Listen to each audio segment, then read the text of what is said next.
wanted to remind us too about why Democrats, like insert name here, are also obsessed with helping Graham Plattner win, even if he's a serial killer, no matter what. And this is the article from Politico, quoting all kinds of strategists and other snakes. Winning Maine is all but a necessity for Democrats' chances of taking back the Senate this fall. Collins is the only Republican senator up for re-election this year, in a state former Vice President Kamala Harris won in 2024. If Democrats can't knock her off, if Democrats can't knock her off, they'd have to win a far redder state, such as Iowa or Texas, to get control of the upper chamber. Do we really think Democrats have a chance of winning Texas or Iowa? Of course not. So that's why they have to win Maine or they lose the Senate. Everyone realizes that without Maine, the path to taking back the Senate is impossible. Impossible. So that's why Krystal was obsessed with trying to get Chris Rabb to say, yeah, I'll campaign for Graham Plattner. Yeah, go Plattner. Because go Plattner means Democrats recapture the Senate. And to Krystal and Ryan Graham, friends of the show, that's all that matters. Nothing else matters. No one else matters. The only thing that matters is Democrats picking up that sweet, sweet Senate spot and reclaiming a majority, which, as I predict, I am not psychic, by the way. Don't count on me, actually. But that's my predict. I like to think I'm intuitive. Sorry, I have to laugh. More so, I guess, I'm like, not intuitive. I'm not getting like messages. It's more of like a pattern recognition. And what I notice with the Plattner stuff and how progressive commentators, dare I say, white progressive commentators, are sweeping every criticism of him under the rug and ignoring the valid question on people's minds, which is, how do we know he's not going to end up being another Fetterman? Instead of trying to address that question, and I don't mean, oh, here's a clip of John Fetterman trashing Graham Plattner. That doesn't mean anything. Graham Plattner hasn't won his race yet. He's not in office. He's going to say all the right things right now, or what he thinks is the right things to say, because he's not in office. That's the question. And instead of holding him to some scrutiny, you're all acting as fucking cheerleaders. And it's repulsive and it's transparent. And as much as I love Krystal, professionally speaking, I love her professional work. I don't know anything about her personal life, and I don't care to. Not interested in any of that. But I love her work. And I know she's a good journalist. That's why I'm a fan. That's why I'm upset. And I thought it would also be useful to remind us of where those progressive commentators were when it came to Fetterman back in 2022, so many moons ago, 4 moons ago. Is that how we count moons, by years? 4 moons ago? Or is it every 90 days that a moon changes? 4 years ago, okay? 2022 is when John Fetterman was elected. Let's remind ourselves here, all right, of what was being said by the progressive commentator media class about John Fetterman. I think it's important. I think it's instructive. I do. So this was Hassan Piker back in 2022. Let's hear him. Let's hear him out. As soon as I get to the video. Here we go. Thank you for bearing with me. Okay. Oral politics. How the fuck are you going to shit on John Fetterman? You're in the shit just like we are. You know what I mean? This is what you're going to get in Pennsylvania, especially. What are you expecting? He's super pro-labor. So this was Hassan reacting to a chatter who had criticisms of John Fetterman before. Mind you, this was before the general election. So this is how he was responding to criticism of John Fetterman from the left. It's important. Moral politics. How the fuck are you gonna shit on John Fetterman? You're in the shit just like we are. You know what I mean? How dare you shit on John Fetterman? He called criticism shitting on him. How dare you? How dare you? This is what you're gonna get in Pennsylvania, especially. What are you expecting? He's super pro-labor. This is what you're gonna get. He's a pro Medicare for all. He's been a big Bernie supporter since the jump. And this interviewer is not fucking running around and being like, well, that means nothing, literal nothing. Okay, well, again, I am a political commentator. I'm gonna talk a little bit about marginal change every now and then, and I will go so far as to say that more John Fetterman's ultimately is a good thing. Straight up, John Fetterman is a good candidate. If the Democratic Party was comprised of more John Fettermans, the Democratic Party would unironically be significantly closer to pushing for socializing key aspects of American existence. 100%. What I'm simply stating is, leftists need to stop looking at a gift horse in the mouth, okay? But leftists, of course, have this painful inability not to apply the most vicious and bad faith critique. This pisses me off so much. First of all, I don't know what analogy he was using there with like the horse in the mouth. Maybe Fetterman is the horse. I don't want to insult horses, actually. I think we can all agree. This is ridiculous. And I think this is why it's really important that people who have criticisms of Plattner turning into another piece of shit senator, it's really important to not shit on them because they're fucking right to be skeptical. They're right to be critical. And I hate how people like this, I'm sorry, Hassan, I know you're a friend of the show, and I support you supporting the one state solution. I defended you so much when it came to your exhausting debate with Ethan Decline. But this, shitting on the left for having criticisms of Fetterman, well, guess what? You were wrong. You were wrong, and whoever that person who challenged you on this was fucking right. So have some humility here. Have some fucking humility. I know that you're invested for some reason in helping Democrats win at all costs. But shitting on people with rightful criticism for leftists and making it an attack, like attacking the left to defend John Fetterman, how do you think that makes you look right now? Are we closer to Medicare for all because Fetterman supported it? Are we closer?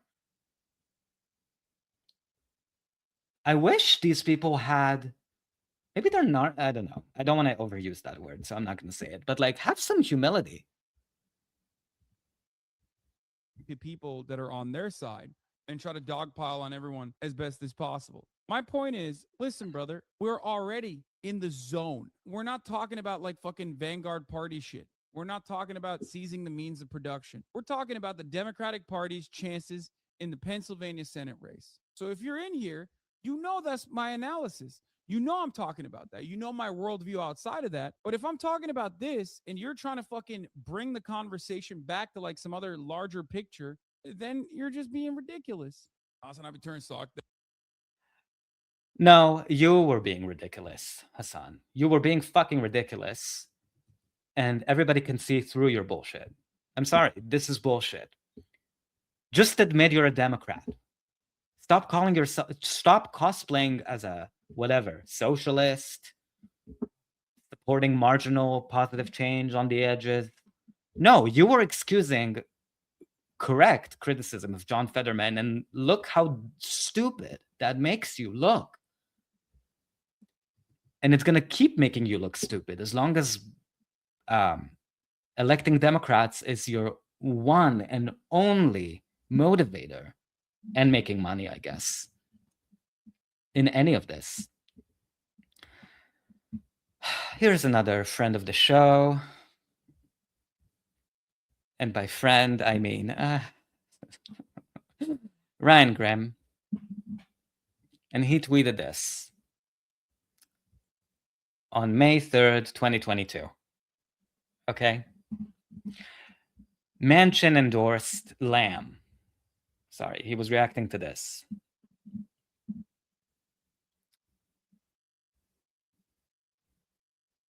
So here's someone that I don't particularly know, actually, or care about. Somebody here said, Dr. Jason Johnson said, Fetterman might join Manchin and Sinema as a conservative voting bloc, which is what happened, by the way. And still, if nothing gets done, that's not an unlikely possibility. Ryan Grimm replied and said Manchin endorsed Lamb. Lamb was John Fetterman's opponent in the primary. So Ryan Grimm here was trying to say, oh, Manchin supported Fetterman's opponent. So that makes so that makes Fetterman the progressive hero. Manchin endorsed Lamb. Tim Ryan and John Fetterman would both be normal D votes. Normal Democrat votes. John Fetterman would be a normal Democrat vote. The senator who ended up voting for the Laken Riley Act, for the senator who ended up voting against the War Powers Resolution, John Fetterman would be a normal, reliable just another regular D vote. This is who people pay for analysis on politics. Ryan Grimm. Just lying out of his mouth. Liar, liar, liar. I hate to do this. I hate to do this. So we saw Hassan, we saw Ryan Grimm. Unfortunately, I have to remind people of what my bestie said about John Fetterman. I hate this too, bestie. Trust me, I hate this. I hate doing this. May 18th, 2022. How do you write about an entire article about progressive electoral results and not mention that Fetterman, while laying in a hospital bed, still managed to wallop corporate establishment darling Conor Lamb? Corporate establishment darling Conor Lamb. And to be clear, Conor Lamb was a corporate establishment darling. And so was John Fetterman.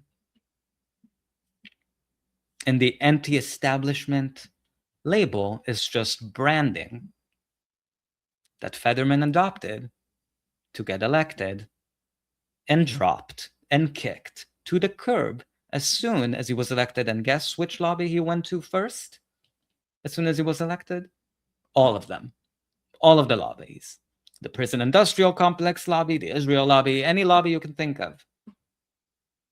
Because you celebrated him as an anti-establishment candidate without any criticism whatsoever, or thoughtful skepticism, which is the job of a journalist. You either created a wishful thinking world where John Fetterman was a progressive advocate for Medicare for all, or you knew you were full of shit and you were lying. Which one is it? I think for Ryan Grimm, lying is always the motivator. Crystal, I want to give her much more benefit of the doubt because I'm a softie, as you can tell. Just kidding. It's shameful. It's shameful that these people now pretend like any criticism of Plattner has no basis in reasoned reality. Voters are right to be skeptical of Plattner turning into a Fetterman. Look how you were acting with John Fetterman. And look how John Fetterman turned out. You have to respond to this at a certain point. Or do what you do, sweep it under the rug and see what happens. Really, I'm not here to be listened to. Let's see this one. Let's see this one. Sorry, bestie. I hate to keep doing this. I hate this too. I hate this too. Trust me. I don't want to be here. Fetterman leaned into so this is also from 2022. Fetterman leaned into economic populism, pro-union, anti-corporate, price gouging. He was the furthest left of the damn Senate candidates and won the most in these, even after suffering a stroke. Dems have a winning model in economic populism if they care to embrace it.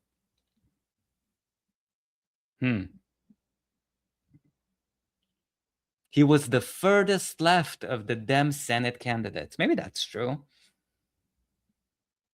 Maybe that's true. But that's just rhetoric. That's just words. That's just promises.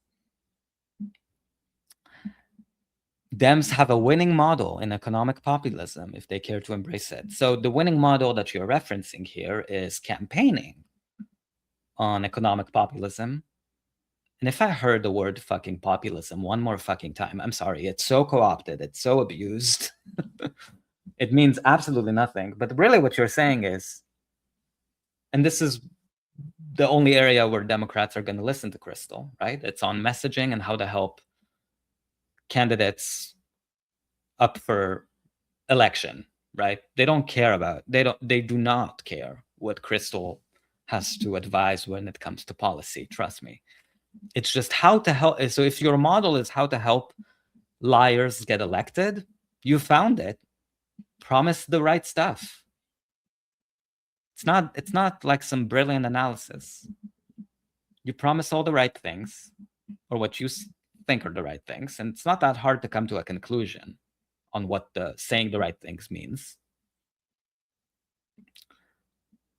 The question you're not asking yourself is how to, as a journalist, I'm pretty sure that it's your job, or at least as someone who consumes a lot of journalism, that's what I'm looking for, is people who can pierce through the lies and suss out whether people are, whether candidates are serious about the things that they say and whether they mean what they say, or if they just found a model, an economic populist model that they can use as a formula, get elected, and forget about it for 6 years. How do you not have any regrets about the role you played in promoting John Fetterman so aggressively as an economic populist? Do you not have any remorse as a person in the media? If someone listened to you in Pennsylvania and they were like, yeah, I guess he's an economic populist, maybe he's gonna change things for the better for me.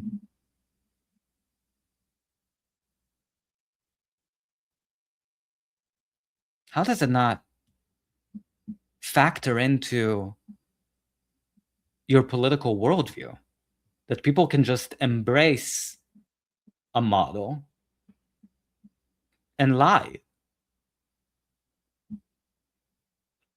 I wish journalists like Krystal, like Emma Weyland, Ryan Graham, he's too far gone, not gonna go there. I wish they actually tasked themselves with advocating for their viewers and voters, and try to suss out politicians and see where, and basically relentlessly scrutinize them, uncover their hypocrisy, expose their hypocrisies. And I'm not saying in their personal lives, although that could be a factor. I'm saying in terms of their political, so-called purported political worldview. You're supposed to scrutinize these people, not act as an unpaid cheerleader for them. And I don't think John Fetterman paid Krystal. I don't think that's the calculation. I think it's what we saw from that article. People like Krystal and Ryan and Hassan are very invested in Democrats winning the Senate, and Plattner happens to be running in Maine, and Maine is the state that Democrats need to win to recapture the Senate, or else if Plattner loses Maine, Democrats have to win a Senate seat in Texas or Iowa, which is not going to happen. And we lose on analysis that holds candidates to a higher to rightful scrutiny, into a higher standard, because these people are compromised. I don't know what other word there is for that kind of bullshit.